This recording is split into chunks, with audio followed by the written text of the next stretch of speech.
Hi everyone, it's me, Tim. Today I want to talk about networking, something that I've never been good at, but that I recommend you do. First off, I got a dog that's not feeling good lying on my feet, and I just had gum surgery, so you may see some stitches poking out. Just something happens when you get older. It seems like when I go to the doctor, the dentists are always saying, "Well, Mr. Kane, at your age, you need to take this, or we need to do this, or we need to put a camera here." I basically, when the doctor, before he started the surgery, I asked him if he could give me pouty lips like Renee Zellweger. How did he do? Anyway, I'm going to talk past the stitches, and the dog who will occasionally probably be shaking her head. Networking is super important. That's why I wanted to talk about it. And networking is anything where you meet, get to know, and talk to other game developers. Very important. Very important. Something I was bad at, I've always been bad at.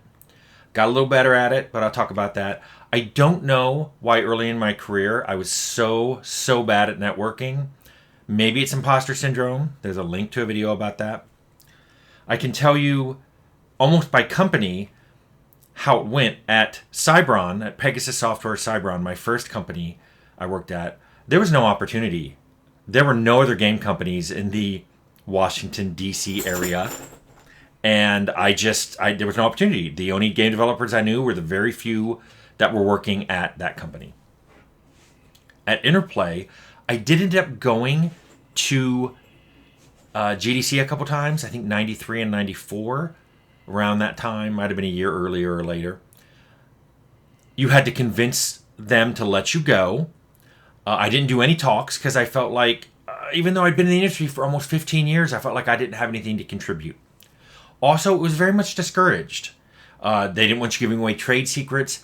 I think I mentioned in a video once that I was actually threatened not to hang out with anybody from Virgin, which was located a block down the street, Virgin Games, which was ironic given that I watched some of the execs playing poker with the same people or people from Virgin that I wasn't supposed to be talking to.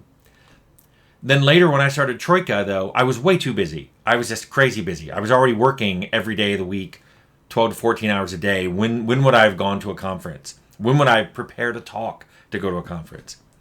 And then at Carbine, I did one talk at GDC Online about how to do story in games, and there's a link I'll include below. And then, but when Carbine was done, I was like traumatized. Like, I don't want to do anything. I don't want to talk about making games. I just want to make games. In hindsight, though, I really wish I had gone to more conventions, including GDC and others. It's good to give talks. It's good to talk to people. It's good to see what other people are doing, what they think about what you're doing. I started doing this later. In 2012, I gave a talk at GDC on Fallout retrospective, kind of a post-mortem on Fallout. In 2017, I went to Reboot in Croatia. In 2016 and 17, I went to GX Australia. There's a link below about all these game conferences that I did. What I would recommend for you, though, is if you don't feel like you have enough to say at a game conference, or you're thinking game conferences are too expensive, and it's true, GDC has gotten to be really expensive to go to. There are other smaller conferences you can go to, but if you're not ready to do that, something that didn't exist when I was younger that I wish had existed were game jams. Find a game jam. A game jam is where a bunch of people decide to, over a weekend, sometimes it's a 3-day weekend, to just make games. As quickly as possible, put together a game, form a group with some people, put together a game as quickly as possible, and then you show it off at the end of the game jam. What's great about these is it's a great way to not only hone your skills, because you will be put into an environment where you have to make things possibly outside of your comfort zone because you don't have enough people. And you certainly don't have enough people with experience. So you just start making things. Just make. But you will meet like-minded people. So it's very enthusiastic. It's very sharing of information. It's people like you. Some people want to get in the industry. Some people have only been in the industry a short time. And they basically just want to dive into something. Some of them are there because it's like, well, I've never made anything with Godot. Let's make something with Godot. Other people are there because they're like, I'm learning networking. So whatever we do, I want a multiplayer component.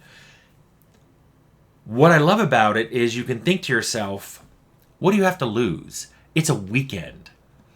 So I recommend that you try it, see how you like it. And even if maybe the first time you don't like it because you're either a little introverted or you're holding back, or maybe you just end up with a bad group, which can happen, I highly recommend that you do a few more and just try it a few times and see what you think. You will meet some great people. You will meet some people who are already in the industry. They can give you feedback. They can give you suggestions on how to get in the industry. They can talk to you very, directly about what their company's like. You can hear from somebody who works there. I highly recommend game jams. Look into for a game jam in your local area. Try to participate. There are also, if you don't want to do that, if you either don't want to travel or you don't want to do a game jam, there are a lot of online communities now. Nothing like this existed 30, 40 years ago when I was starting. You can find online communities around certain genres, like this is just a forum board to talk about role-playing games. Or you can find them around engines. There's Unity forum boards. There are Unreal forum boards. In fact, there are some really, really good tutorials and experienced people talking about Unreal on the Unreal forums. Check it out. You can also find forums about particular games. You like God of War? You like Fallout? You can find forums that are mostly about those games. I highly recommend it. If I could give you one piece of advice, though, it would be this. There are a lot of toxic forums out there. I'm not going to name them. I'm sure you know where they are. I'm sure you've experienced these. Try to avoid that. The last thing you need, if you're just starting out and you're just trying to learn and you're just trying to dive in and figure things out in depth, what you really need to avoid are people who are just going to be super negative all the time. You can tell this by, if you're in a forum with a bunch of people who don't make anything, they've never made a game, they're not even trying to make games, but they think they know everything about game development, and they will tell you, and their opinion is objective truth, please flee that forum. Nothing good is going to come of it. You're just going to become incredibly jaded and sarcastic and think you know what you're talking about, and you're not. Try to find some forums with people who are actually doing something. Game developers, game jam participants, conference forums, people who are going to talks and talking about what they're doing and asking questions. I did a GDC online one a few months ago. It was super fun. A lot of people in the chat had really good questions, and I could talk with them real time. Something I'm not super comfortable doing, but there was a moderator. They managed it. I really liked it. So, that is my recommendation for you guys. Take it from someone who did not network for most of his career and wished he had. I recommend that you try to do some more networking, if only to talk to like-minded people who enjoy making video games.